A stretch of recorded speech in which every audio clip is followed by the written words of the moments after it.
O consumidor do estado de São Paulo consome hoje mais ou menos vezes por delivery do que consumia antes da pandemia.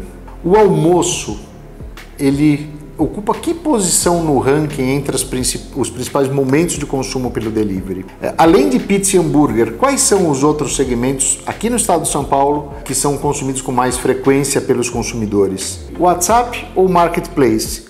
Qual o canal de pedido mais importante aqui no estado? Essas e outras perguntas são o alvo dessa nossa discussão hoje aqui sobre o consumo de delivery no estado de São Paulo. Eu sou Sérgio Molinari, esse é o meu canal no YouTube.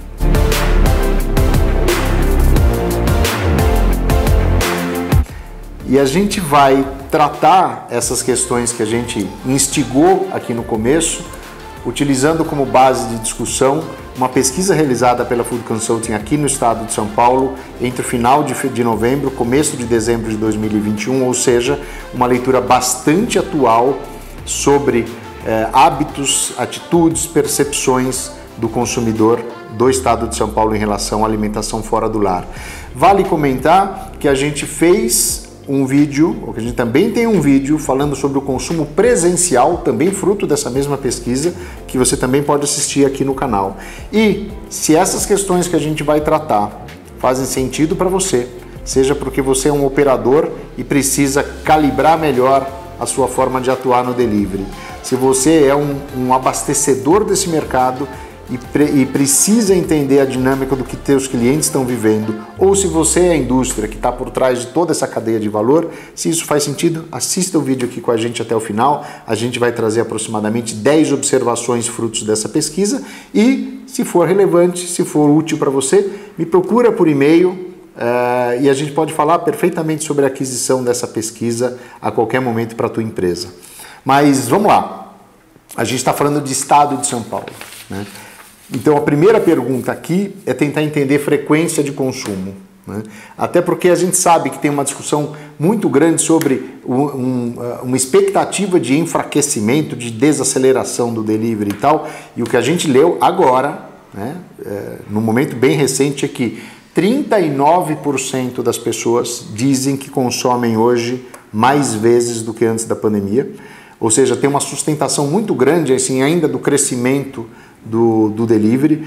Outras 29% das pessoas dizem que mantém o patamar de consumo trazido ali pela chegada da pandemia. Então a gente tem aqui quase 70% das pessoas dizendo que se mantém consumindo o que vinham consumindo ou mais do que consumiam antes, o que dá uma segurança muito grande por um tema que a gente vem discutindo com o mercado já desde o comecinho do ano passado, que é o delivery não vai retroceder. Ele simplesmente tem uma desaceleração daquele crescimento absurdo que viveu em 2019 e 2020.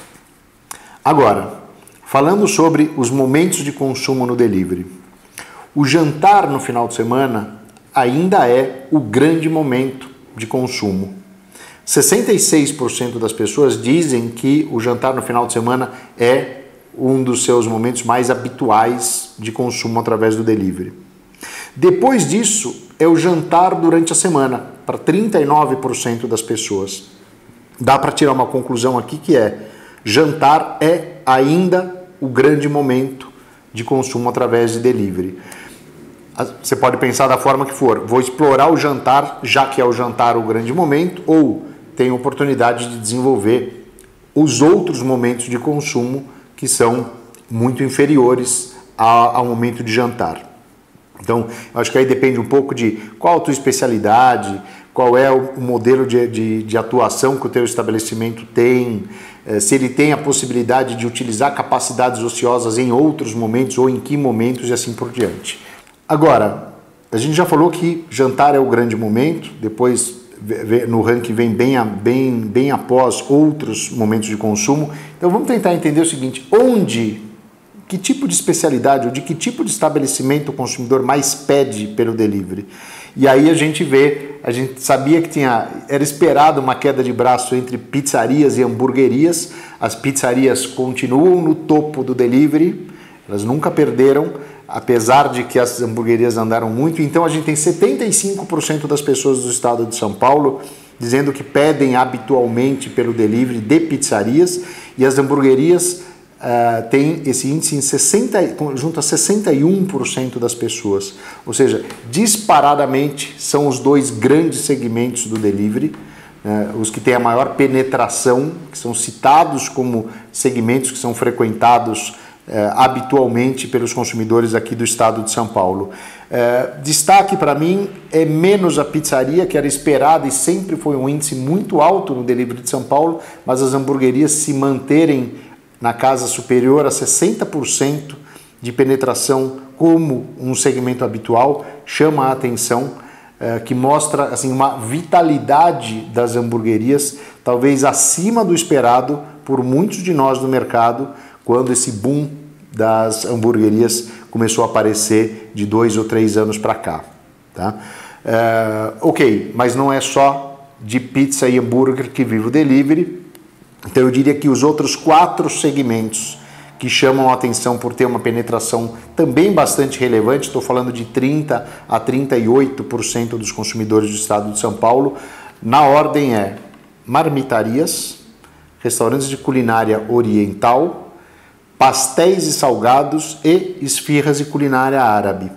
Para mim é interessante ver, né, que quando a gente fala de comida árabe, muito puxado pelas esfirras, e culinária oriental, a gente está falando que entre os 6 principais segmentos do delivery, a gente tem hambúrguer, que é apesar de estar incorporado no nosso hábito, mas a gente pode dizer que é uma culinária muito influenciada por hábitos norte-americanos, a culinária oriental e a culinária árabe. A gente está falando de pelo menos 3 segmentos, se eu não quiser nem tratar pizza como sendo uma culinária italiana, mas eu tenho pelo menos 3 segmentos em 6 dos mais importantes que são étnicos, o que retrata um movimento que a gente lê fora do Brasil, nas pesquisas mais globais desse mercado, que apontam sempre para o crescimento da culinária étnica de uma forma bastante expressiva há muitos anos. Isso começa a ganhar muito corpo aqui, especialmente aqui através do delivery.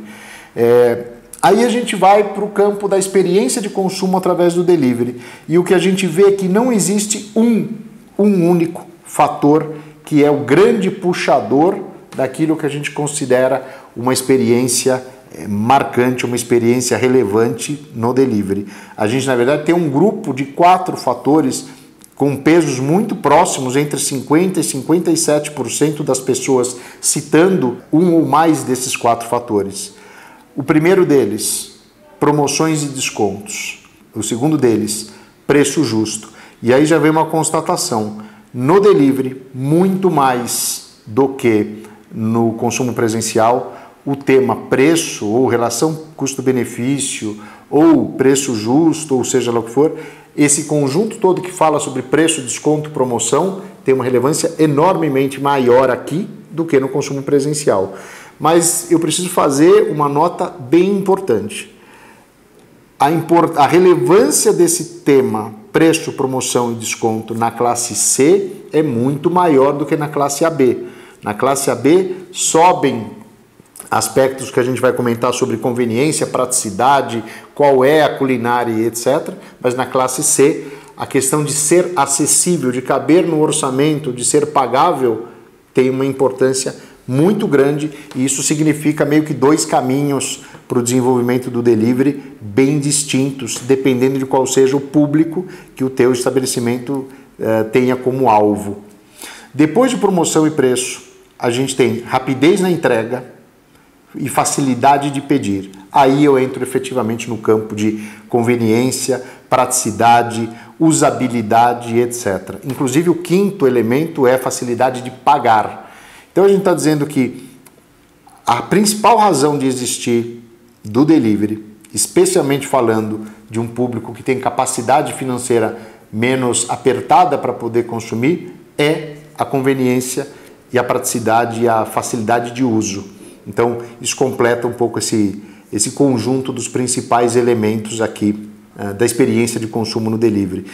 E que significa que a solução para oferecer delivery para o consumidor passa necessariamente tirando a questão de preço e valor de um lado, mas passa necessariamente por qual é o nível de serviço que a gente consegue oferecer para esse consumidor, do ponto de vista de ser fácil comprar, pagar e receber e ter uma velocidade bastante adequada para receber o pedido. Então, se a gente não tiver essa solução, provavelmente a experiência de consumo vai ficar muito deteriorada. Quando a gente fala de canais de pedido, né, a gente tem uma situação interessante. Quando a gente pergunta quais são os canais que você utiliza para fazer seus pedidos de delivery, a gente tem sim marketplaces no topo. 77% das pessoas dizem que fazem pedidos através de marketplaces. Mas o WhatsApp vem num segundo lugar forte, citado por 55% das pessoas. Então, o WhatsApp ele é bem importante nessa penetração como um dos canais de compra do consumidor no delivery. Mas quando a gente pergunta o seguinte, qual é o principal canal pelo qual você faz pedido, aí os marketplaces saem dessa proximidade com o WhatsApp e vão e disparam como o principal canal. 57% das pessoas falam o canal onde eu faço a maior parte dos meus pedidos é o marketplace. E aí o WhatsApp cai para menos de 20% como o canal principal. Então, marketplace é o grande canal de compra ou de pedidos pelo delivery no estado de São Paulo. E dentro dele, duas observações importantes. iFood é citado por 80% das pessoas como sendo o marketplace utilizado ou um dos marketplaces utilizados, mas ao mesmo tempo as pessoas também dizem o seguinte, 51% das pessoas dizem o seguinte, eu compro ou eu faço pedidos através de um único marketplace. E aí a gente procura entender o seguinte, bom, o que é que te leva a pedir de um único marketplace? E a resposta é o marketplace que tem os estabelecimentos e as marcas que eu prefiro.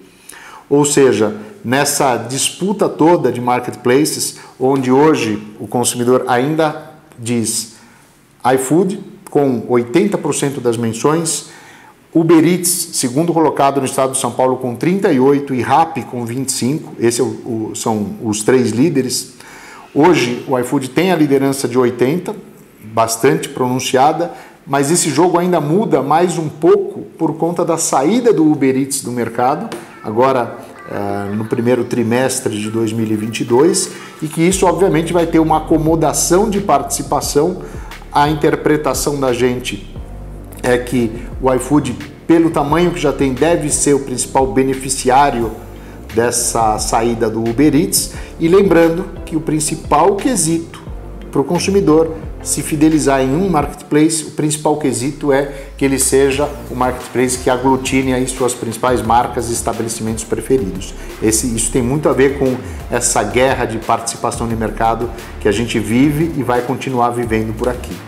Só finalizando, delivery não vai retroceder, ele só desacelerou a taxa de crescimento.